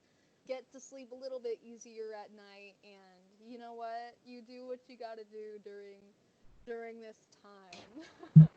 Speaking of cartoons, does it make us, because we're adults, we're mature, does it make us immature if, like, you watch Fairly Odd Parents or SpongeBob just to fall asleep sometimes instead of your regular thing? No? Because sometimes I'll I be watching it and I'm like, I'm going to watch this tonight. And I watch it and I'm just like, I feel like I'm 6. I'm 22. I need to grow up, grow a pair, and just go to sleep. See, I'm very new to like the adult title because I'm 19. I'm almost 20, which is Okay. super weird to think about because I still feel like I'm 15. And so I don't for feel like that at all. I see, I do, but I like my routine has been the same for really since I was 15. Like I'm at home, I'm doing music, I'm releasing music, writing music. I did online school, and so I don't feel like that because I graduated high school a year ago, and so I didn't have that big like transition kind of thing, and so I still kind of feel like I'm 15. So like when I put Phineas and Ferb on, I just have no shame in it. But I think that's also like me as a person. Like I will sit down and watch Phineas and Ferb and Sweet Life on Deck and Sweet Life of Zach and Cody or Fairly Odd Parents. Love that show. Oh gosh, that is such a good show. And you know what? When like, and I hadn't watched Phineas and Ferb in a long time until um all of this stuff was happening, and I needed something to like take like the stress away at night. And I forgot how funny it is. And I don't think that like, when something can give you entertainment or make you just a little happy, give you a little laugh, especially during a stressful time, it's a good thing. And it doesn't matter if it's like a little kid show or whatever. Like if it's a good show, it's a good show. And Phineas and Ferb is just one of those iconically good shows. And anyone can disagree or agree. I don't care because it helps me Right. just laugh and it makes me happy. Last question here, and we'll get off here. We've almost been going 2 hours. That's supposed to go an hour, so I apologize if I've kept you from anything. Oh, you're fine. This has been so much fun. Yeah, thank you for having me on here for a third time. Yeah. Hopefully we can get you on for another time once you get that EP out. Yeah. Oh my gosh. So, We'll have so much to talk about then. right. What, not of your song, of someone else's song, what in your opinion is the greatest song ever written? Ooh, okay. Now, I think our answers are going to be different on this Yeah. because I think we live in two different eras. Like, even though I'm just a few years older than you, I still think I'm still back in the 80s and 90s type of realm. But Yeah, and for maybe me, not. Maybe like, surprises. well, my, I mean, anybody who's gonna listen to this won't be shocked by my answer because I have it. I mean, it's a tie Okay. between two. I can't ever just pick one thing.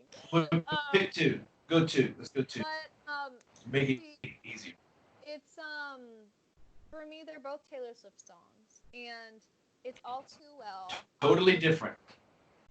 Yeah, it's and for me, like I didn't even know who Journey was until I joined a classic rock God. band when I was 15 because I am such a routine person. And so when I was like 6 years old, I heard Taylor Swift on the radio, and then I only listened to Taylor Swift for a Okay. and so Taylor Swift is just like so familiar to me, and so I'm always gonna invest my time into listening to her music. And so, one of, I mean, before her album Lover came out, my all-time favorite song, no matter what song, was All Too Well off of the Red album because it paints such a beautiful picture and it's just so heartbreaking and I'm very drawn to like those heartbreak songs. But it's just, I mean, it just fills me with so much emotion and whatnot. And so that was always my number one favorite song until her new album came out. And again, it's another heartbreak song. It's called Soon You'll Get Better. And I've only listened to it one Oh, time. that's about her mom with cancer, right? Yeah, and so That's the only song I've heard off that album. uh, So I've only glad you picked that one. yeah, I've only listened to it one time because I can't listen to it ever again. Because when I listened to it first and only time in my life, I just bawled my eyes out because, Yeah. and I didn't know why. I never had that reaction with any other song in my entire life. But my mom actually has had cancer twice, and Oh wow. yeah, and so and I gave her a few days. I was like, I think you need to wait till you listen to this. And I listened to it, or no, I didn't listen to it with her. I like left the room, let her listen to it, and I came back after, and she was bawling her eyes out too. And she was like, I know why you were so emotional to this. And I was like, well, why, Mom? Tell me. And she said that when she had cancer, when she had cancer, I loved to brush her hair, and I was younger, I was very young, definitely not to double digits yet, and I would sit behind her in her bed, and I would brush her hair, and I would say, "It's okay, Mom, you'll get better soon." And so after that, I just like broke down crying because it's just it was one of those things that you think you're prepared for and then you're not, and then you don't know Yeah. what to do, so your body reacts for you. And the way mine did was a bunch of tears for a long time, and I have not listened to that song since that first time when the album was released that night. And I'm gonna keep it that way for as long as I can because I know if I hear it, I will start crying heavy tears. So what are Yeah. you? I I can't imagine, my mom going through that because my mom's the rock of the family, and it's just Yeah. life wouldn't be worth living anymore. Something was to happen. It's one of those days. It's just like, but on a brighter note, Yeah. uh, my I'm gonna give two as well. Like I said, I'm a big fan of Elvis. He's one of my favorites of all time.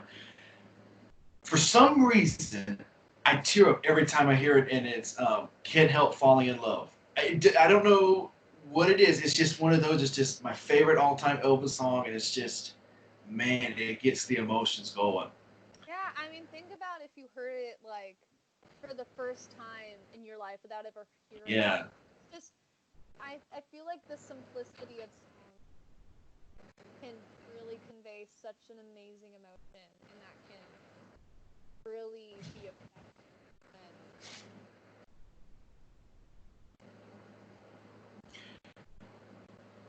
my second one would be, man, I'm between two. say both of I'm them. between Aero, I'm between Aerosmith and John Mayer. I'm gonna do John Mayer's "Stop This Train." That's my all-time favorite song, all-time favorite artist. And I I remember hearing it for the first time. I haven't Go heard ahead. it. I'll have to listen to it after this. Oh my God. Ever You're, since you're gonna have to. It's gonna be. Taylor Ever since Taylor Swift dated him and wrote Dear John about him, I decided to not listen to his Have you music. heard? No, no. Have you heard his diss back to her?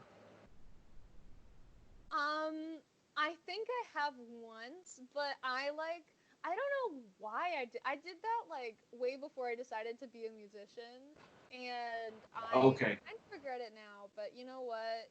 Like feelings are feelings, and he hurt her in some way, and I was just on board with that. So I have not listened to a lot of his music, but I do think he is amazing.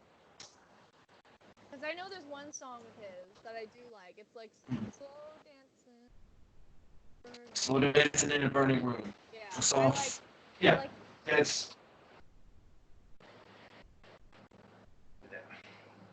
that album continuum, which has "Stop This Train" and "Slow Dancing in a Burning Room." I remember hearing it for the first time. I was at my cousin's house. I was, God, 6 maybe. Didn't think nothing of it, but I was like, man, I like that sound to it.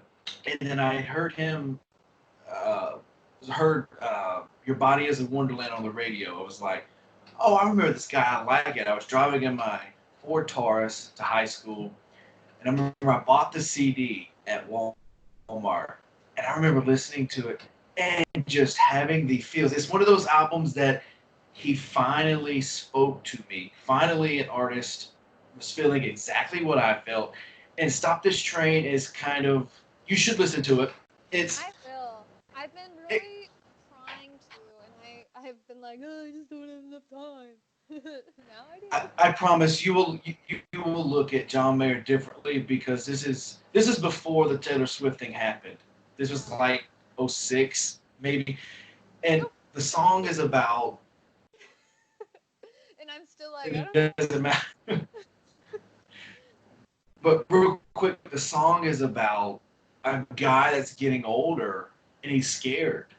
He can't stand to see his parents grow old. He wants to stop the train. I want to get off. I want to go back on the tracks. I can't go forward. And man, that song is just Sounds like powerful, and it something that makes I'm it gives you gonna all the end up. feels to it. Yeah. What was that? You broke Oh, up. that sounds like something I'm probably gonna end up crying to. Not as much as the I, singing I part. did I did the first time. Yeah. I mean, I did the first time, when an and artist is able to really like pinpoint that like spot in your heart where all of your guard is down and everything is that's so special. So I'll definitely I've been wanting to listen to his music. Really given me the initiative to. So now I will for sure. listen to it and let me know what you think. Because I'm dead serious about it. I think you're gonna like it. You're gonna look at a different perspective as him if You you know, listen to it. I did think of one more song that is one of my all-time Okay, favorites. go Um, ahead. We got all the. I have all the time. I don't know about you, so just it go is ahead. well, I guess it's kind of two. But Okay. it's Legend by 21 Pilots and I haven't um heard it.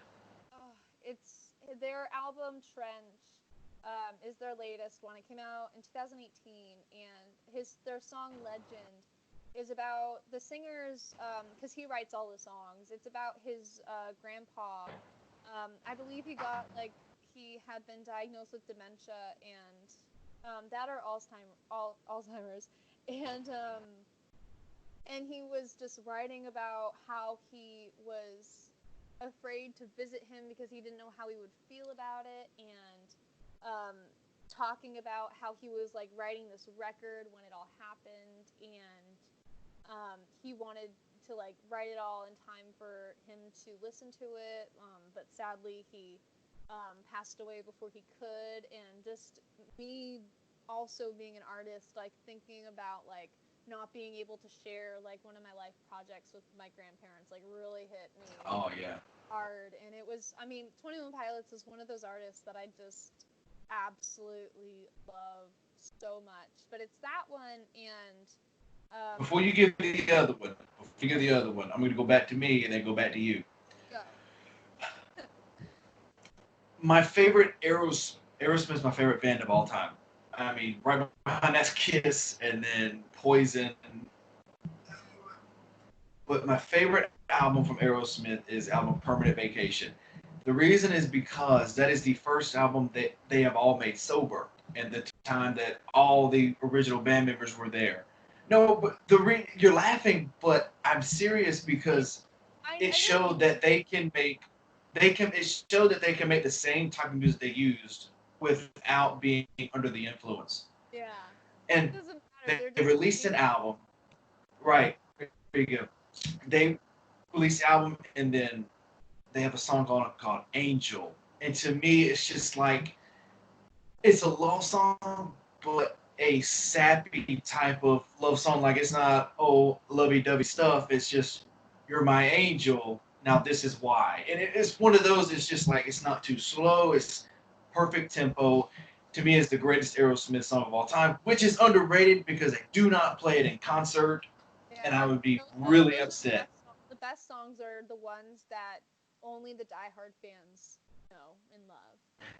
The best songs are, in my opinion, the album cuts because I think singles get played so much that I just grow tired of them.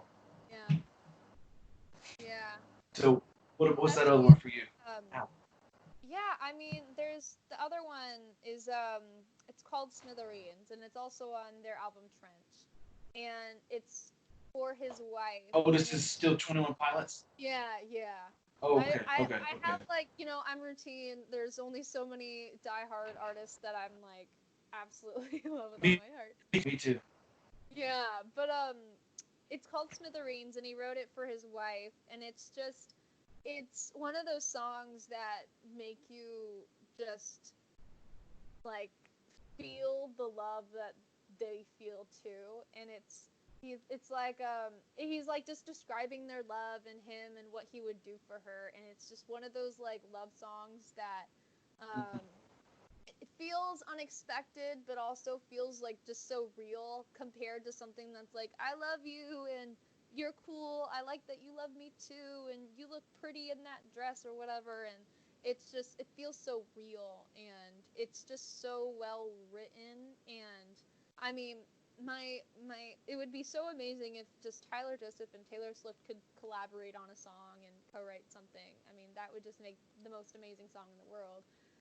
But that song, Smithereens and Legend by Stone Pilots, those songs are just they're just so amazing and just so well written. And I'm just a sucker for such a well written song with a great story.